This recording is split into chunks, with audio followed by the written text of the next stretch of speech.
The ongoing post office scandal is bringing down the whole of the political class, from the Tories and the Liberal Democrats to the Labour Party and all the other authorities that have been involved in the justice system as well. This is another example of one of the obviously postmasters and people who've been in charge of one of the local branches, actually, Parmod Kalia, who was wrongfully imprisoned for 6 months, and of course his whole life and family was ruined because the establishment messed up.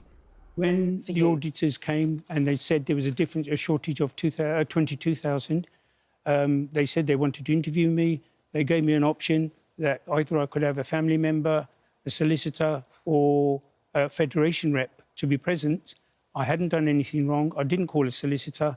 I called the federation rep, and their response to me over the telephone was, how quickly can you put that right to keep it out of the courts?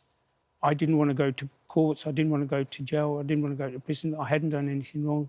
I borrowed the money from my mum, her life savings, and gave it to the post office within 2 days. And despite that, when I still got letters to prosecute me, I phoned the Federation rep again, and I was told by the Federation rep, make up a story and plead guilty, and you will then maybe not get a custodial sentence, but maybe get a small sentence like a community order. Just appalling. But you did end up getting a custodial sentence. I did. I pleaded guilty, like he said, on his advice.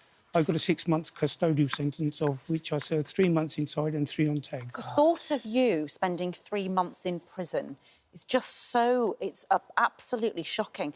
It had an awful impact on your family relationships, didn't it, as well? Very much so. When I came out of prison in 2002, after the 3 months, I was restricted as to what I could do with my shop. I couldn't go there. I couldn't leave the house before 9 in the morning. I had to be back by 6 in the evening. Following the repercussions from the customers, I left the shop basically and let my wife and my children run that shop. I started doing other things like mini-cabbing. The impact it's had, we had to eventually close the shop, couldn't sell it. We just closed the shop down, lost all the goodwill of the shop, which we'd built up over the years. And then I was completely in myself. It wasn't discussed, this aspect. It wasn't talked about. I had nobody, no other postmasters to talk to until 2015. For 15 years, I cooked it up within myself. Absolutely disgusting and sad, the whole situation.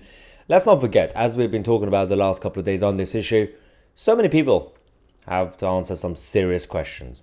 From the late 90s, Tony Blair and his government need to answer some serious questions about why he was so excited to just simply reassure the public saying everything's going to be fine by using this new IT system for the post offices to modernize and automate things, instead of actually what it did, which was accusing people of stealing money, which they haven't.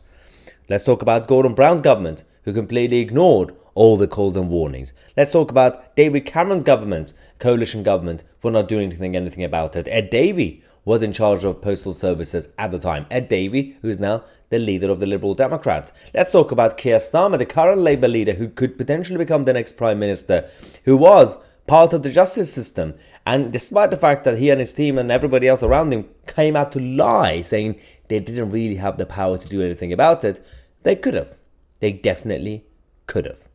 They're all involved, they're all responsible, and the system needs to be reformed. Otherwise, more problems will come out in the next few years.